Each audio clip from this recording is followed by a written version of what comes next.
Hola, antes habíamos visto que en el equilibrio de Hardy-Weinberg es un estado ideal en que las poblaciones se mantienen con el mismo acervo génico a lo largo de las generaciones, o sea que van transcurriendo las generaciones y las combinaciones alélicas van cambiando de manera azarosa, pero se mantienen, o sea que ciertos alelos raros persisten en la población con las mismas proporciones. Pero sabemos que esto en la naturaleza no suele ocurrir, o al menos no suele ocurrir por mucho tiempo. Entonces vamos a ver qué es lo que cambia las frecuencias alélicas de las poblaciones, o sea, qué es lo que hace que haya cambios y que surjan nuevos filos, nuevas especies y ocurra evolución. Y esto podemos saber que es así porque al contemplar los distintos estratos, se ven que en distintos estratos, o sea, tiempos anteriores en el pasado, las especies eran muy diferentes de lo que son ahora. De hecho, se denominan los estratos geológicos por cambios bruscos en las especies. Fíjense que los tres grandes periodos, el Paleozoico, el Mesozoico y el Cenozoico, se dividen por grandes extinciones. En base a los descubrimientos que se han dado en los últimos 150 años aproximadamente, sabemos que los agentes del cambio en las proporciones alélicas, o sea, lo que provoca la evolución, son principalmente la selección natural, las mutaciones, o sea, cuando surgen nuevos alelos, el flujo de genes, o sea, las migraciones, tanto la entrada como salida de individuos en una población. También la deriva génica, que esto es un efecto estocástico, quiere decir que es un efecto al azar, es algo que no tiene factores externos que lo están modificando, sino simplemente el azar. Y dentro de la deriva génica, el efecto fundador, el cuello de botella, y los distintos cambios al azar en el tiempo. Vamos a ver cada una de ellas. Bueno, empezamos por el más importante, que es la selección natural, y en este esquema se muestra cómo en una población en donde hay dos alelos, el alelo dominante A, mayúscula, y el alelo recesivo A minúscula, vemos que la selección natural está favoreciendo el alelo dominante, o sea que el alelo recesivo, cuando se encuentra en estado homocigótico, o sea, cuando aparece el efecto de ese alelo, tiende a ser desfavorecido por las presiones selectivas. Y fíjense cómo a lo largo del tiempo va siendo cada vez más raro hasta quedar en una pequeña proporción en la población. Pero esto es solamente un ejemplo. Después vamos a ver cuáles son los distintos tipos de selección natural. En el caso de la mutación, vamos a ver que si bien es un agente que otorga diversidad en el acervo génico, también es un agente de cambio en las proporciones, porque la aparición de nuevas mutaciones, sobre todo si es una población pequeña, va a afectar la proporción de los alelos, del total de los alelos. Bueno, claro que también las migraciones producen cambios. En esta imagen se observa cómo se incrementa la proporción de organismos con el alelo recesivo a chica, en este caso, como un ejemplo, y cambia la proporción de los individuos que ingresaron. O sea, en este caso hubo dos ingresos en el segundo esquema de la torta, y en el tercer esquema de la torta ingresan muchos organismos más. Bueno, en este caso, en el ejemplo de deriva génica, tenemos que puede ser que por algún accidente o algo que no tenga que ver con la selección natural, o eventos simplemente estocásticos, azarosos, suerte, le decimos coloquialmente, organismos que tienen el alelo recesivo A, en este caso, la chica, se reducen dramáticamente la población. Entonces, la nueva población a lo largo del tiempo va a tener disminuida la proporción de estos alelos. Bueno, veamos ahora la selección natural, y antes de comenzar con los tipos de selección natural, vamos a repasar que en este proceso es un proceso que tiene causas y efectos, y puede ocurrir si en la población existe variabilidad genética, o sea que si nosotros tenemos, todos individuos son homocigotas, en todos los aspectos, y tenemos son todos iguales, digamos, no puede haber selección natural. O sea que tiene que haber sí o sí variabilidad genética o diversidad genética. También tiene que ser que el carácter que se selecciona se transmite entre generaciones. Tiene que ser un carácter heredable, que vayan los genes, no un carácter que se adquiere en el tiempo. Y también ese carácter debe estar asociado al fitness, o sea que los organismos que tienen ese carácter, que presentan ese carácter genético, tienen que tener mayor descendencia, tienen que tener mayor éxito reproductivo o mayor supervivencia comparado con los que no presentan ese carácter. Bueno, y el fitness es un concepto bastante amplio porque tiene que ver con la capacidad del organismo para sobrevivir en un ambiente, para sobrevivir lo suficiente para tener descendencia, para reproducirse y que esa descendencia también llegue a término. Hay distintos modos de calcular el fitness, pero es algo bastante complicado porque puede ser que un organismo tenga muchos hijos y que esos hijos no puedan llegar a reproducirse porque son estériles, por ejemplo. Entonces hay varias situaciones en donde se define el fitness, pero nosotros por ahora vamos a pensarlo así, que es una medida de la supervivencia y reproducción de un determinado genotipo. Bueno, y ahora volviendo al tema de la selección natural, siempre lo provoca un determinado factor. Y ese factor puede ser factores abióticos, como por ejemplo la temperatura, la humedad, o también factores bióticos, como presencia de predadores o presas u otra especie parasitaria, por ejemplo. Entonces puede ser muy amplio. Pero siempre hay que tener en cuenta que esas presiones selectivas se generan por estos factores, pero a la vez existe un determinado feedback entre la especie que está siendo seleccionada y esos factores, porque las poblaciones también cambian el entorno con su presencia. Bueno, y las consecuencias de la selección natural van a ser, en primera instancia, va a haber microevolución, o sea, cambios en la proporción de los alelos de la población, pero puede ser que de eso surja una variante, poblaciones diferentes a las poblaciones vecinas, por ejemplo. O puede ser que surjan clines, ecotipos o algún tipo de razas, o por ejemplo, pero no surge una nueva especie. Si nosotros estamos pensando en que transcurren muchas generaciones y surgen barreras de incompatibilidad reproductiva, o sea que ya los organismos ha transcurrido tanto tiempo que no pueden reproducirse con otras poblaciones, ha habido una nueva especie, ha surgido una nueva especie y de eso se trata la macroevolución. Considerando los tipos de selección natural que existe, tenemos a la selección direccional, la selección estabilizadora o equilibradora, la selección disruptiva y también tenemos la selección dependiente de la frecuencia y la selección sexual o el apareamiento no aleatorio. Vamos a ver una por una. Vamos a analizar los tipos de selección con la ayuda de este gráfico. Vamos a pensar primero lo que ocurre en la parte de arriba del gráfico, o sea, la fila 1, y vamos a ver qué significa en cada uno de los gráficos. En el eje de las X se encuentra el tamaño del cuerpo, o sea que el tamaño del cuerpo se encuentra representado por ejemplo, centímetros o depende del organismo. Cerca del eje de las X se encuentran los más chiquititos y los medianos serían la mayor proporción. Fíjense que esto es una campana gaussiana en donde hay mayor número de individuos en el tamaño medio y menos son los más grandes que se encuentran más cerca o más allá del eje de las X. Entonces tenemos que está representada en el eje de las X el tamaño del cuerpo y en el eje de las Y la frecuencia, o sea, cuando hay más número de organismos, más individuos que tienen esa característica.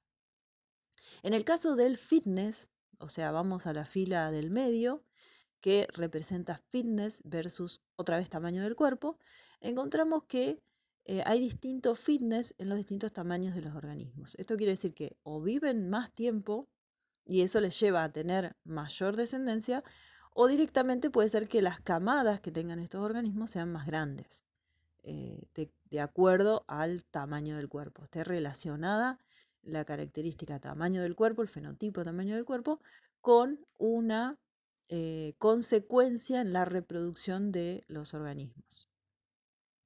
En la siguiente fila, la última, tenemos que el tamaño medio de los distintos tipos de características en la población va a variar a lo largo del tiempo. Ya no estamos representando el tamaño del cuerpo, sino que estamos representando qué ocurrió en el tiempo con ese tamaño favorecido, ya sean los más pequeños o los más grandes. Vamos a ver ahora uno por uno cada tipo de selección. En el caso de la selección direccional, acá elegí representar lo que ocurre con una población de ranitas. Vemos que originalmente la población de ranas se encuentra en equilibrio de Hardy-Weinberg, porque hay, en este caso, bueno, lo quise representar, pónganle que son cientos o miles de ranas, todas las ranas que viven en un lago, por ejemplo. Entonces, puede ocurrir que la mayoría sean de un determinado tamaño y unas pocas son más pequeñas. En este caso tenemos solamente dos fenotipos, pero puede ser también que que haya una variabilidad gaussiana de tamaños como en el esquema que describimos anteriormente. Entonces tenemos que durante la generación 1 se encuentra representado un cierto porcentaje de alelos de los tamaños y ocurre que van pasando las generaciones y eso no cambia. Pero si en determinado momento aparece un predador, tenemos que las cosas pueden llegar a cambiar. En este caso el predador es una garza que sobrevuela por el estanque y es más visible para esa garza las ranitas que son de fenotipo más grande. Entonces la tasa de predación de las ranas más grandes es mayor que las ranas más pequeñas, dado que las ranas más pequeñas pueden esconderse mejor entre los juncos del estanque. La conclusión, o sea que después de varias generaciones, vamos a notar que dado que las ranas más pequeñas tuvieron un fitness mayor, o sea que dejaron más descendencia, dado que pudieron sobrevivir más a los predadores, queda la población con una proporción de organismos pequeños mayor que de organismos más pequeños. Entonces es que acá hubo microevolución, o sea que hubo un cambio en las propiedades de las poblaciones, en las proporciones, a lo largo de las generaciones. Bueno, el ejemplo elegido, la selección direccional era aplicada hacia una mayor predación de las ranas más grandes. Y tenemos que las ranas más pequeñas lograron un aumento de su fitness y a lo largo del tiempo vamos a ver que van a ser más frecuentes las ranas más pequeñas. En otros ejemplos, si el rasgo favorecido era como una campana gaussiana, en este caso está representado con alelos grandes y pequeños, en este caso, bueno, no analizamos la genética del tamaño de las ranas, pero vamos a elegir otro ejemplo en que los homocigotas recesivos y los homocigotas dominantes se encuentran en los extremos de la campana gaussiana y el heterocigota se encuentra en el medio. Esto podría ser un caso en el que hay codominancia, en que son diferentes el heterocigota del homocigota dominante. En este caso tenemos que son favorecidos, la flechita hacia arriba indica que son favorecidos, o sea que tienen mayor fitness, los organismos que son homocigotas para el alelo dominante. Entonces, si esto llega a ocurrir, la conclusión es que se aumenta el fitness, ¿sí? Ya sea la presión selectiva que sea. Puede ser que vivan más tiempo, dejen más descendencia, sean predados, entonces no alcancen a tener descendencia, etc. En el caso de plantas puede ser que sobrevivan pero no lleguen a florecer o dar fruto o dispersar la semilla. Hay múltiples ejemplos que podemos tomar. Entonces, si esto es el caso de lo que ocurrió, tenemos que a lo largo del tiempo el tamaño medio poblacional va a incrementarse, va a ser favorecido los homocigota dominante, así que va a ser el alelo más frecuente que haya en la población. Bueno, otros ejemplos de esto puede ser, bueno, una interacción predador-presa cualquiera, el melanismo industrial, como es lo que vimos con las polillas, la resistencia a insecticidas por parte de unas bacterias que tienen ese gen que hace que sean resistentes a los insecticidas, a los plaguicidas, etc. Bueno, acá en este otro esquema está representado un carácter como es la coloración de las mariposas, y fíjense que en este caso son más predadas aquellas que son más claritas. Por ejemplo, si se encuentran en una posición que no son tan crípticas, que son más en el ambiente en el que viven, son más evidentes o se ven más para los predadores, entonces son capturadas con una mayor frecuencia que las que son más oscuras. A lo largo del tiempo vamos a ver una preponderancia de el fenotipo más oscuro. Vayamos ahora a analizar la selección estabilizadora o equilibradora. En este caso, se ven favorecidos individuos que poseen un valor promedio para una característica. O sea que, si vemos en el caso del tamaño, son favorecidos aquellos que tienen un tamaño medio. O sea que los que son extremos, o sea que son muy pequeñitos o muy grandes, no van a tener un fitness similar al de los de tamaño medio. O sea que son individuos extremos, pueden tener problemas para aparearse o para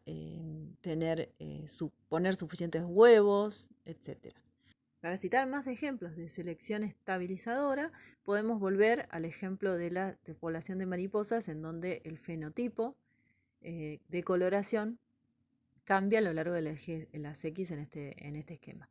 Tenemos la tendencia gaussiana, que está en la distribución de fenotipos en la población, y son desfavorecidas aquellas que son muy claritas o muy oscuras.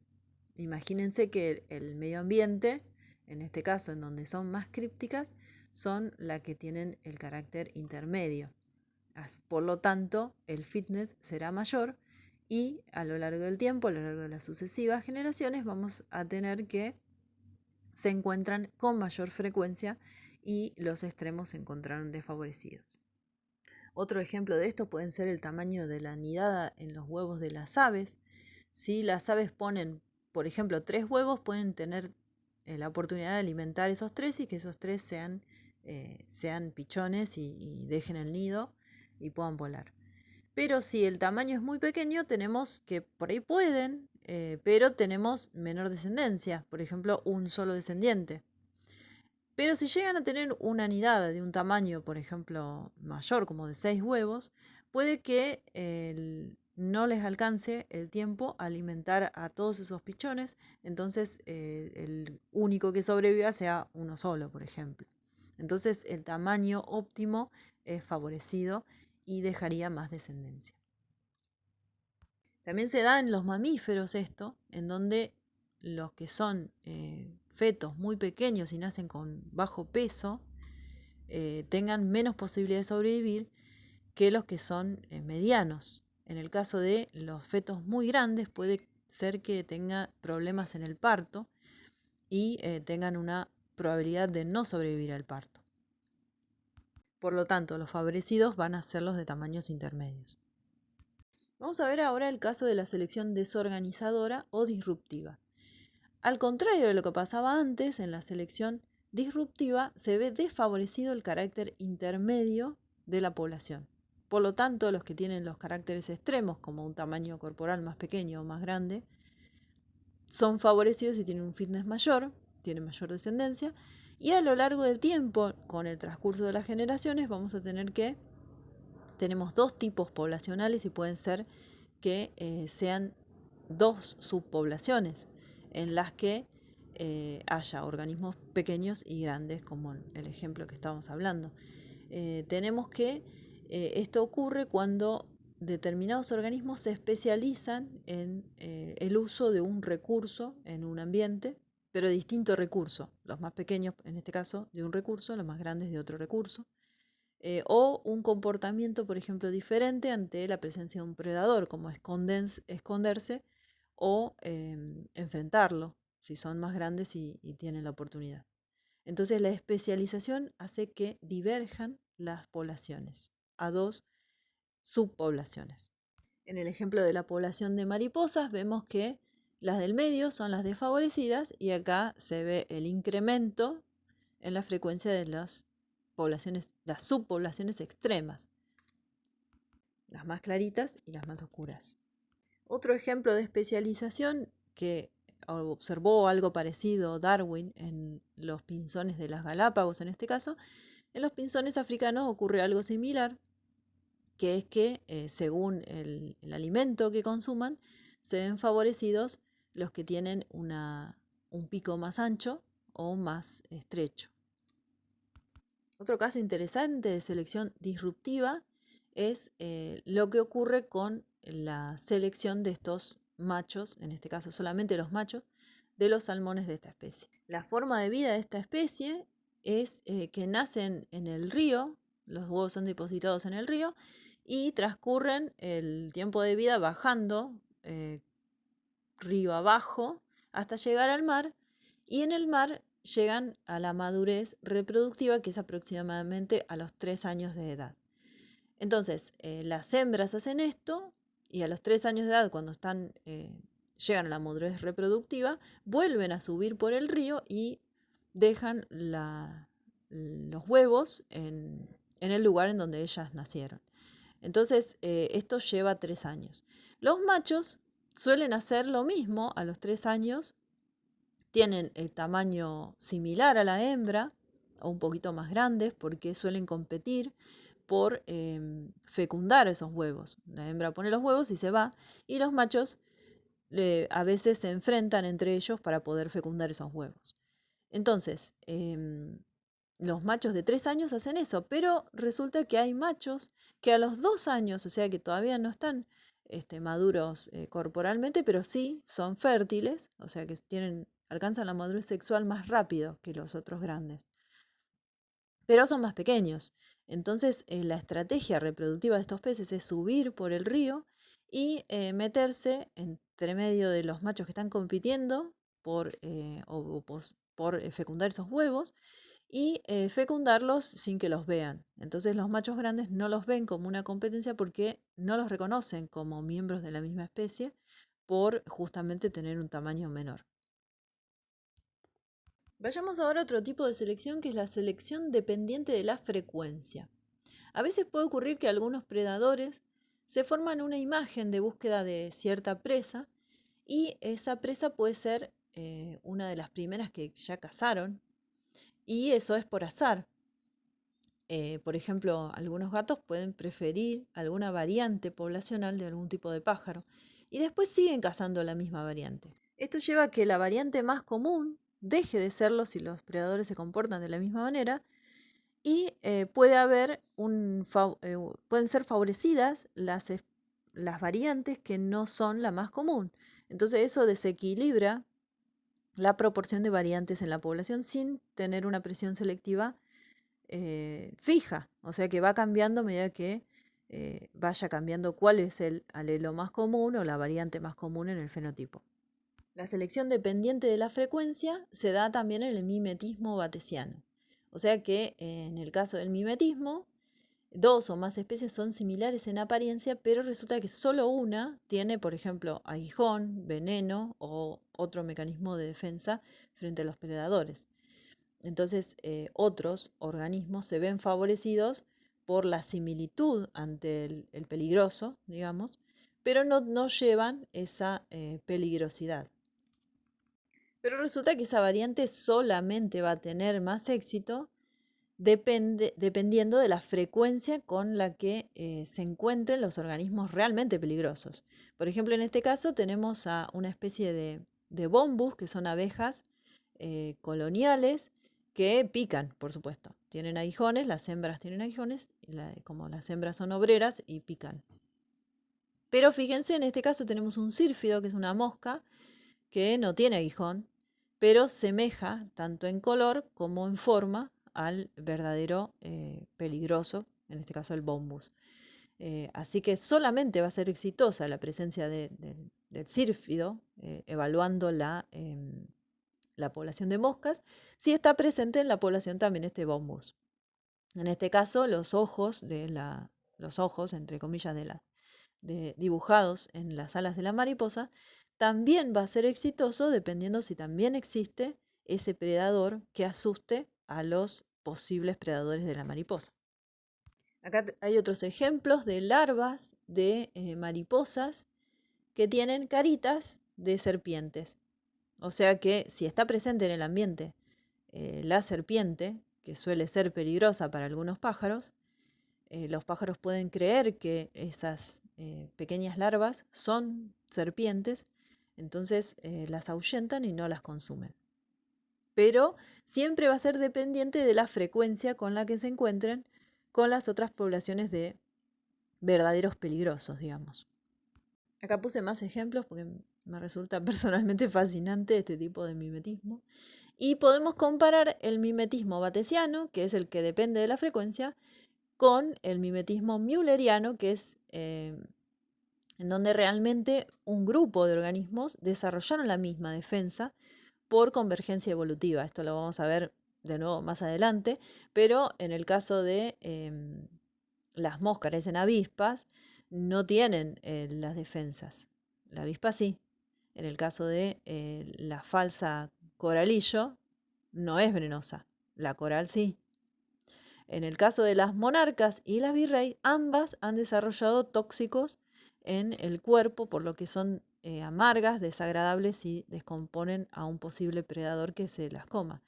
Por lo que en su vida, después de haber tenido contacto con una mariposa tóxica, va a elegir no consumir estas mariposas anaranjadas y con este aspecto. En el caso de las ranas, va a ocurrir lo mismo. En el caso de las ranas, como son mucho más tóxicas, el solo hecho de intentar comerla va a ser bastante repulsivo para los posibles predadores. Y ambas, tanto la rana venenosa como el sapito minero, tienen la misma característica de ser tóxicas y tienen un aspecto similar, en este caso negro y amarillo. También es otro caso de selección dependiente de la frecuencia los alelos de autofertilidad en plantas. Hay muchos alelos para la polinización en algunas especies, por ejemplo S1, S2, S3. En el caso de S1 no hay autopolinización, ni tampoco puede polinizar otro S1, ¿sí? Pero S1 puede polinizar a S2, S3, S4, etc. O sea, tiene que ser diferente. Tiene que ser un alelo diferente al que tiene la propia planta. Cuando ocurre esto, bueno, el resultado es que si un alelo es muy frecuente, no puede polinizar muchas plantas, va a polinizar pocas, por lo que el fitness va a ser menor que al que tiene un alelo raro. El que tiene un alelo raro puede fecundar muchas más plantas. Pero en la siguiente generación, si fecundó muchas plantas, va a transmitir con mayor frecuencia ese alelo raro, por lo que pasa a que no sea más raro. Entonces, siempre hay un equilibrio que depende de la frecuencia y que mantiene a que en la población se encuentren muchos alelos de esa característica. Bueno, es el caso de las imágenes que mostré anteriormente, el trébol rojo, en donde se encontraron 200 alelos de autoinfertilidad, y el caso de onagra o enotera, en donde se encontraron también muchos alelos de autoinfertilidad. Ambas son plantas autóctonas locales. Bueno, y acá los dejo porque se hizo un poquito largo. En la próxima vamos a ver selección sexual o apareamiento no aleatorio.